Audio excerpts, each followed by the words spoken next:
뉴스 플러스 시작합니다. 요즘처럼 어려운 적이 없었다. 바로 국내 건설사들이 벌써 몇 년째 입에 달고 사는 말입니다. 이 안으로는 주택 사업으로 돈을 벌기 어려워진 데다 밖에서는 수주 텃밭인 중동의 발주가 줄어들 것이란 우울한 전망이 나오고 있습니다. 갈수록 수익은 줄어들고 경기에 따라 휘청이고 출렁이는 일들이 반복되자 건설사들이 새로운 사업으로 눈을 돌리고 있습니다. 취재 기자와 자세히 들여다보겠습니다. 부동산부 방서우 기자 나왔습니다. 방 기자, 사실 이제 건설사들이 안정적인 신사업을 찾겠다고 나선 건 어제 오늘 일은 아닌 것 같습니다. 그런데 이번에 공교롭게도 건설업계 1, 2위가 동시에 이 수소에 꽂혔군요. 네, 그렇습니다. 이 삼성물산 건설 부문과 현대건설이 나란히 다음 달 예정된 주주총회에서 수소 관련 사업을 사업 목적에 추가하는 내용의 정관 변경을 추진합니다. 이 정관이라는 게 이 회사의 헌법과도 같은 문서입니다. 네. 이 정관에는 절대적 기재사항, 그리고 상대적 기재사항, 그리고 임의적 기재사항이 있는데요. 이 사업 목적은 그 중에서도 절대적 기재사항에 들어갑니다.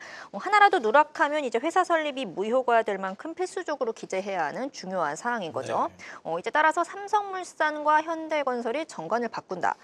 특히 사업 목적에 이제 수소 관련 사업을 추가한다는 것은 단순히 신사업 진출을 발표하는 수준이 아니라 거의 회사의 체질을 바꾸겠다고 선언한 셈입니다.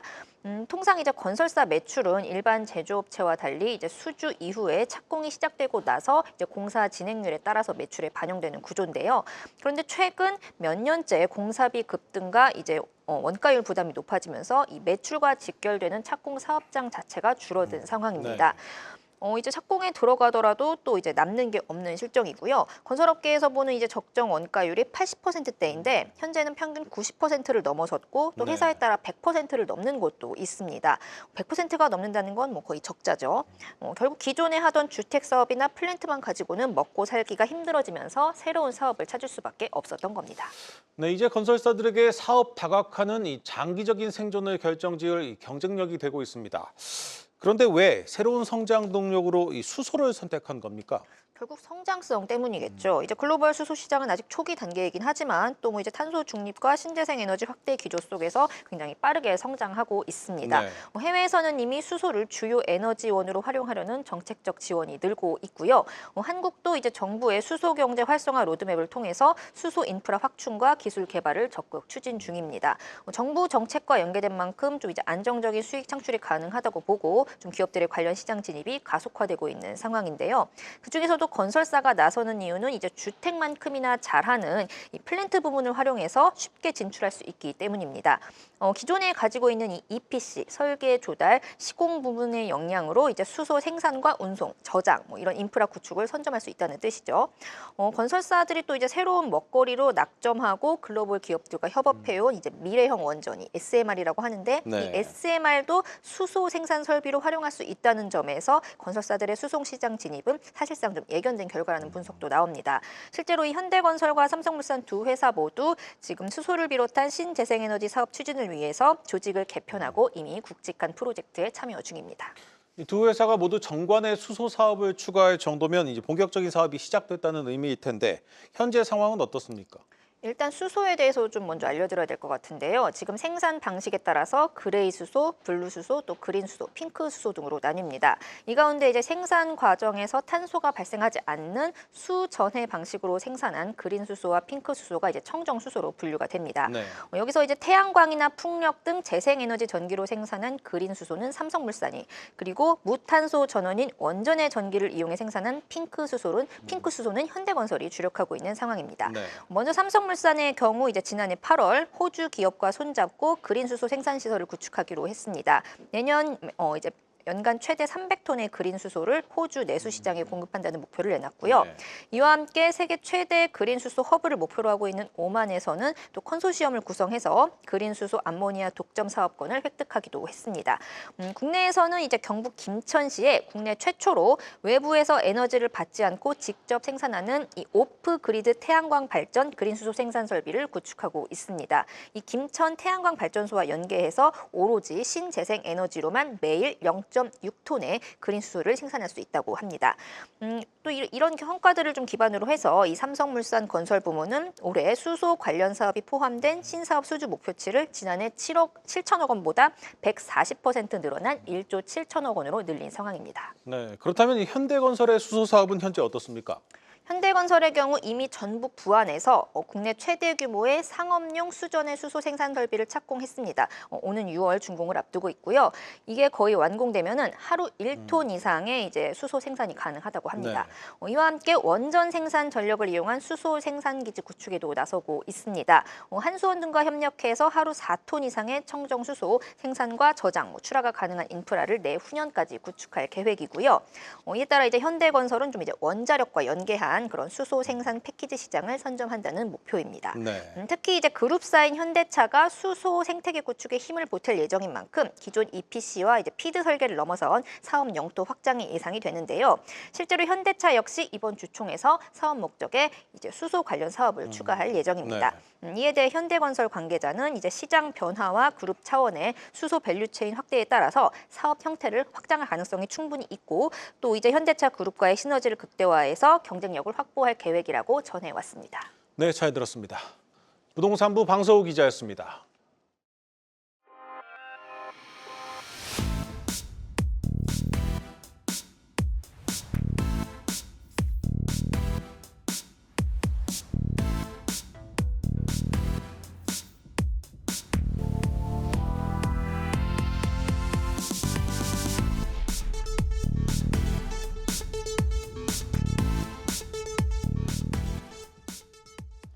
이 시중은행과 저축은행들이 카카오뱅크의 동무되었던 이 모임 통장 시장에 눈독을 들이고 있습니다. 이 금리를 크게 올리면서 경쟁에 뛰어들고 있습니다.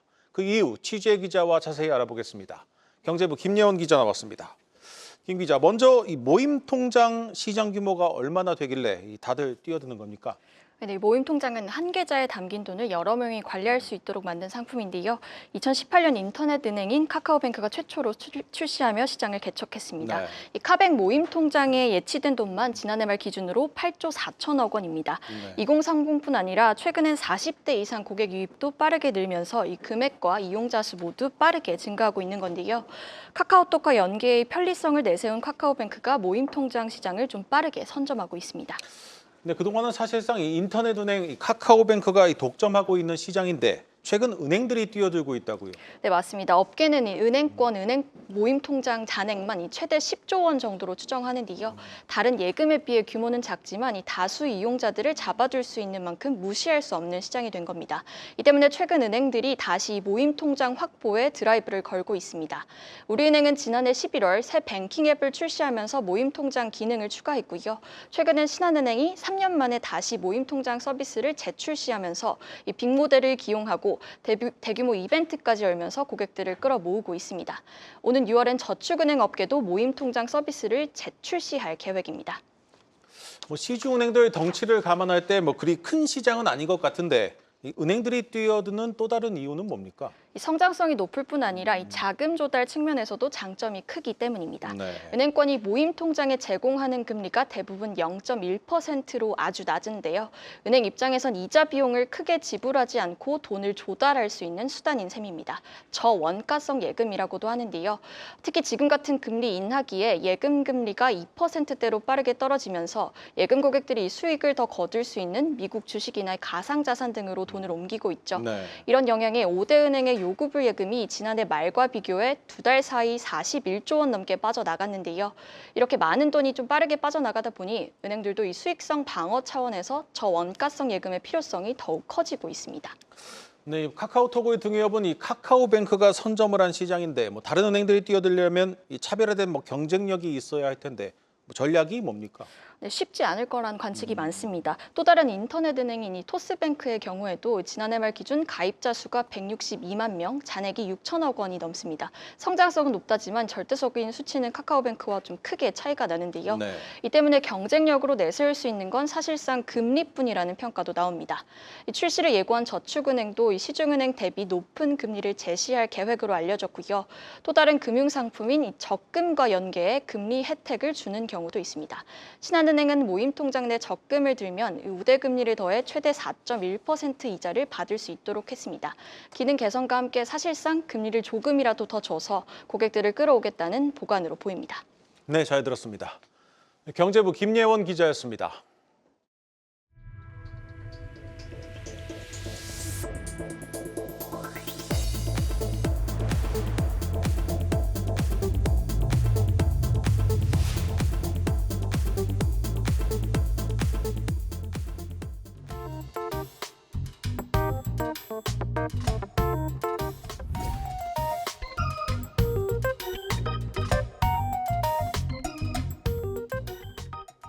올해 들어 미국 채권 시장이 요동치고 있지만 이 국내 자산가들은 미국 국채를 대거 매집하고 있습니다. 특히 세전 수익률 연 7%가 넘는 이 30년물 장기 미국 국채를 대거 사들이고 있어서 그 움직임이 주목을 받고 있습니다. 증권부 조현 기자 나왔습니다. 조 기자, 사실 이제 트럼프발 이 관세 전쟁 여파에 올해 들어서 이제 미국 국채 금리는 좀 출렁이는 분위기였는데 얼마나 떨어졌습니까? 보시면 미국채 10년물 금리가 트럼프 대통령 취임을 앞두고서 한 4.8%까지 올랐습니다. 하지만 지금은 4.42% 수준까지 내려온 상황인데 이는 올 연초 수준, 그러니까 4.5%보다도 밑도는 수치입니다. 네. 그리고 5% 가깝게 치솟았던 미국채 30년물 금리도 역시 4.668%로 낮아졌고 2년물 금리 역시 2주째 하락해서 4.202%까지 내려왔습니다. 그러니까 연초 미 국채 글로벌 셀오프, 그러니까 대량 매도 현상을 일으켰던 원인은 트럼프발 인플레이션 상승 우려가 결국에는 금리를 상승시키지 않겠느냐라는 분석이었는데 네. 사실 이거는 변함이 없습니다. 2월 미시간대 소비자 심리 지수를 보면 장기 인플레이션, 그러니까 5년 기대 인플레이션에 대한 미국 내 우려가 30년 만에 최고 수준까지 올랐는데도 국채 금리가 하락 전환한 것입니다. 배경에는 트럼프의 관세 정책이 경제에 부정적인 영향을 미친다면 인플레가 오기 어려울 것이다라는 인식이 고개를 들고 있는 것인데요. 또 여기다가 스콧 베센트 재무장관이 직접 트럼프의 감세 정책으로 재정 적자가 늘고 장기물 국채 발행 물량도 확대될 것이라는 이런 시장의 우려를 시기상조다, 아직 일렀다, 멀었다 이렇게 일축했습니다. 그리고 연준 역시 QT, 그러니까 양적 긴축의 일시 중단이나 또는 속도 조절을 논의했다라는 소식이 더해지면서 10년물 금리 안정에 힘을 보탰습니다. 근데 이 미국 국채 투자자들에게 올 연초는 참 힘든 시기였는데 오히려 이 시기에 미국 국채 투자가 더 늘었다고요? 그렇습니다. 올 연초, 그러니까 1월과 2월 개인 투자자의 미국 채권 순매수 규모가 1조 9천억 원에 육박하고 있는데요. 네. 그렇다면 이달 말까지 2조를 넘길 것이냐에 시장의 관심이 모아지고 있습니다. 1월에만 1조 원을 웃돌았죠. 이는 전달의 2배 수준이고 또 전년 같은 기간, 그러니까 2024년 1월에 비교하면 약 3배 이상의 차이가 납니다. 그리고 지금도 미 국채 투자 수요가 이어지고 있는데요. 세전 환산 연수익률이 10년물의 경우 한 5%, 그리고 30년물은 7%가 넘는 상황입니다. 특히 초고액 자산가들 중심으로 30년물 장기채가 인기를 끌었습니다.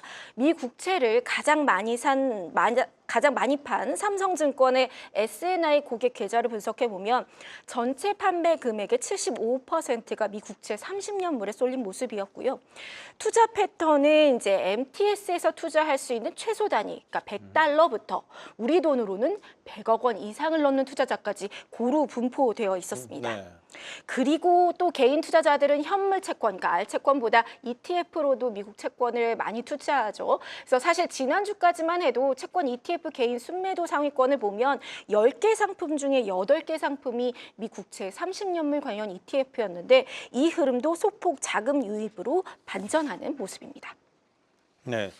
뭐 결국 지금이 이 채권 가격으로 볼 때는 가장 저점이다 이렇게 판단한 거겠죠? 그렇습니다. 그러니까 지금 연준은 사실상 시장의 기대보다는 좀 더 금리 인하 스텝을 더 신중하게 내딛고 있습니다. 하지만 결국 금리 인하가 본격화된다라고 보면 현재 채권 금리는 고점, 가격으로선 저점이다 이렇게 본 것입니다. 네. 채권은 이제 금리와 가격이 반대로 움직이죠. 그래서 우려보다는 트럼프 정부가 관세를 실질적으로 활용하기보다는 좀 협상용 수단으로 쓰고 있다. 현재까지는 이렇게 분석하고 있고 또 월가에서는 지금 매파인 연준이 3분기 이후에 태도를 바꿀 것이다 이렇게 전망하고 있는데요. 미 국채 장기물 금리가 3분기부터 점진적으로 하락해서 4분기에는 4.3%에 도달할 것이다 이런 예상도 나오고 있습니다. 다만 이제 트럼프 관세 전쟁이 본격화됨에 따른 변동성 그리고 엔화 상승이란 변수가 남아 있는데요. 김지만 삼성증권 애널리스트는 현재 금리가 완전한 안착이라고 할 수는 없지만 불확실성을 감안하더라도 금리가 상단에 가까운 만큼 시장의 방향성을 보고 미 국채를 싸게 살 수 있는 기회 시간이다 이렇게 설명했습니다. 네, 잘 들었습니다. 증권부 조현 기자였습니다.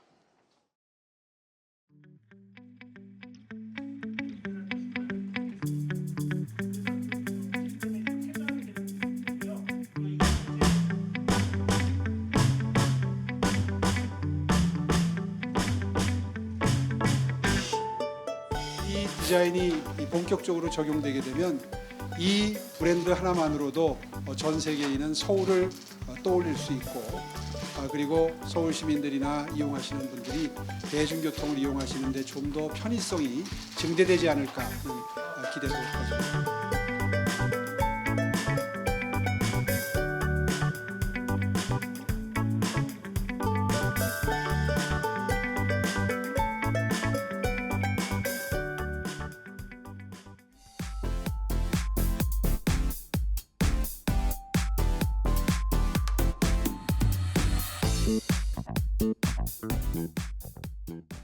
오늘 증시 이슈 짚어보는 박혜린의 마켓톡톡 시간입니다.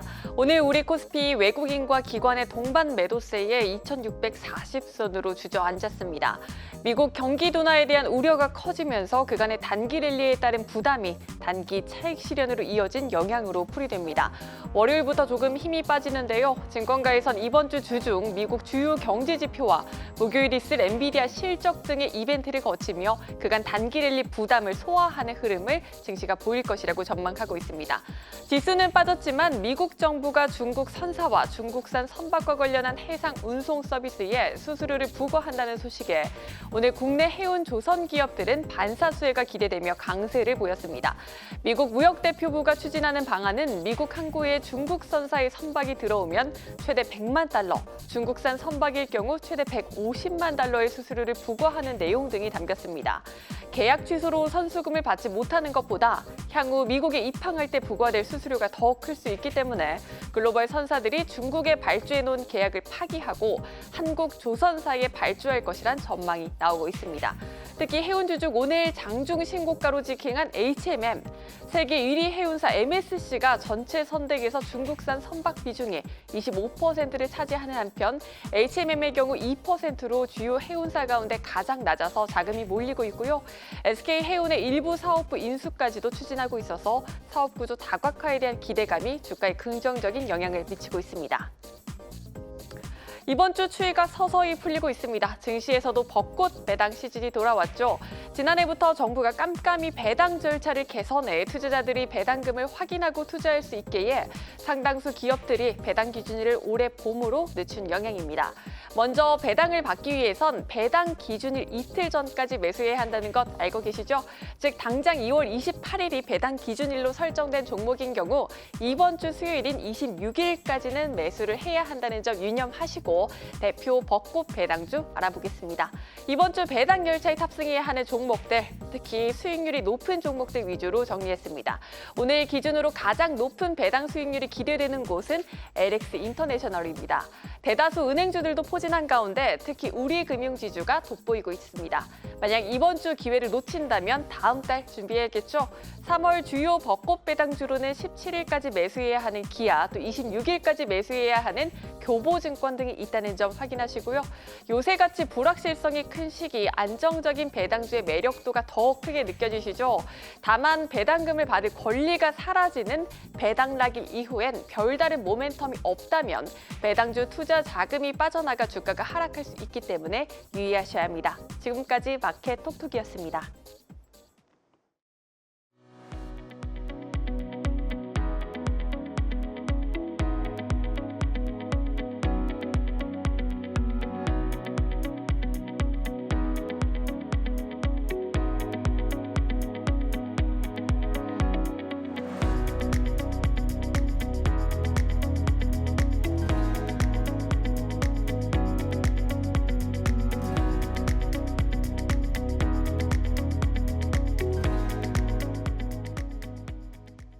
전 세계 스마트폰 회사들이 퀄컴의 칩 독점에서 벗어나기 위한 노력의 한창입니다. 삼성전자는 이 자체 애플리케이션 프로세서 엑시노스 성능을 끌어올리는 데 사활을 걸고 있고, 애플은 처음으로 자체 개발한 모뎀 칩을 신제품에 탑재했습니다. 산업부 홍원표 기자 나왔습니다. 홍 기자, 이 전 세계 1, 2위 스마트폰 기업 모두 이 탈퀄컴에 좀 속도를 내고 있군요. 그렇습니다. 먼저 애플은 28일 출시 예정인 보급형 모델 아이폰 16e에 자체 모뎀 칩 C1을 사용했습니다. 애플은 자체 애플리케이션 프로세서를 이미 쓰고 있었는데, 통신사와 스마트폰을 연결해주는 모뎀 칩은 그동안 주로 퀄컴이나 인텔 제품을 사용했습니다. 애플이 이번에 자체 모뎀 칩을 넣으면서 보급형 모델에는 사실상 퀄컴 부품이 완전히 빠지게 됐습니다. 삼성전자도 탈퀄컴을 위해서 자체 AP인 엑시노스 성능 향상에 사활을 걸고 있습니다. 삼성은 지난해 내놓은 갤럭시 S24의 일부 모델에 엑시노스 2400을 탑재를 했습니다. 과거 성능 문제로 좀 홍역을 치른 바 있는데 절치부심해서 성능을 상당히 개선했습니다. 하지만 지난달 출시된 갤럭시 S25에는 엑시노스 2500 대신 퀄컴의 제품이 들어갔습니다. AI 스마트폰 성능 구현을 위해서 3나노 공정에서 수율 문제를 겪은 자체 AP 대신에 전량 퀄컴에 의존하게 된 겁니다. 삼성과 애플이 이렇게 퀄컴에서 독립하려는 이유는 역시 사다 쓰는 것보다 직접 만드는 게 더 싸기 때문이겠죠. 그렇습니다. 일단 스마트폰 제조사가 퀄컴에 지불하는 비용이 만만치가 않습니다. 퀄컴은 모뎀 칩이나 이 AP에서 독점적인 지위를 갖고 있어서 부품 비용과 로열티를 얻는 수익이 천문학적입니다. 퀄컴은 이 지위를 활용해서 해마다 가격을 20%가량 올리고 있는데요. 업계에서는 이 퀄컴 스냅드래곤 8 엘리트의 가격이 전 세대보다 20% 오른 약 $190, 또 엑시노스 2400은 $100 정도로 추정을 하고 있습니다. 삼성은 당초 계획과 달리 이 갤럭시 S25에 스냅드래곤만 탑재를 했고, 가격도 S24와 같은 수준으로 동결했기 때문에 이익률이 좀 감소하게 될 것 같은데, 여기에 또 비용이 좀 매년 비용 부담이 증가하고 있습니다. 지난해 모바일 AP 구매에만 쓴 비용이 무려 12조 원으로 3년 만에 2배나 뛰었습니다.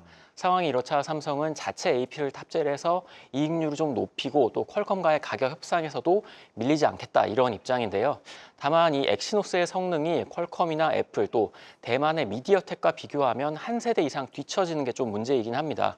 보급형인 갤럭시 A 시리즈에는 엑시노스 1000 시리즈를 꾸준히 넣고 있지만 성능이 좀 중요한 플래그십 시리즈에는 퀄컴 의존을 할 수밖에 없는 그런 상황입니다. 네, 삼성의 엑시노스 시리즈 성능이 좀 떨어진다는 분석이 나오고 있던데, 하반기 출시되는 이 폴더블 폰에는 이 엑시노스가 탑재된다고요? 네, 하반기에는 폴더블 폰인 갤럭시 Z 플립 7에 들어갈 것으로 보이는데요. 일단 엑시노스 개발은 이 시스템 LSI 사업부뿐만 아니라 이 제조를 맡고 있는 파운드리의 수율도 굉장히 중요합니다. 최근 삼성의 파운드리 3나노 수율이 좀 개선이 됐기 때문에 엑시노스 2500의 성능 개선 전망이 좀 밝다는 그런 분석이 나오고 있는데, 다만 그래도 퀄컴에 비해서는 좀 뒤지고 있기 때문에 전량 탑재하기는 좀 어렵고 내수용이나 해외 일부 물량에 들어가게 됩니다.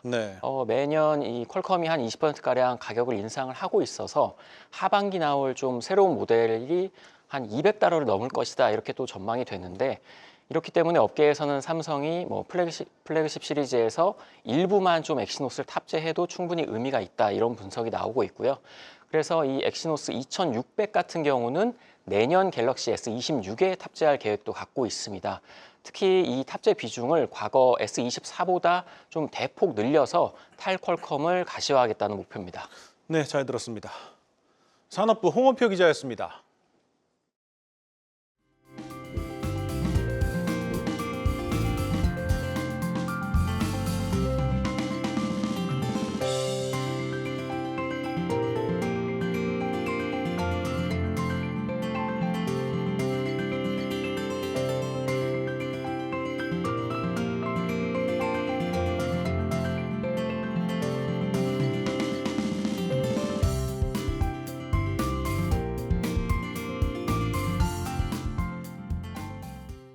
오늘 준비한 뉴스 플러스는 여기까지입니다. 함께해 주신 여러분 고맙습니다.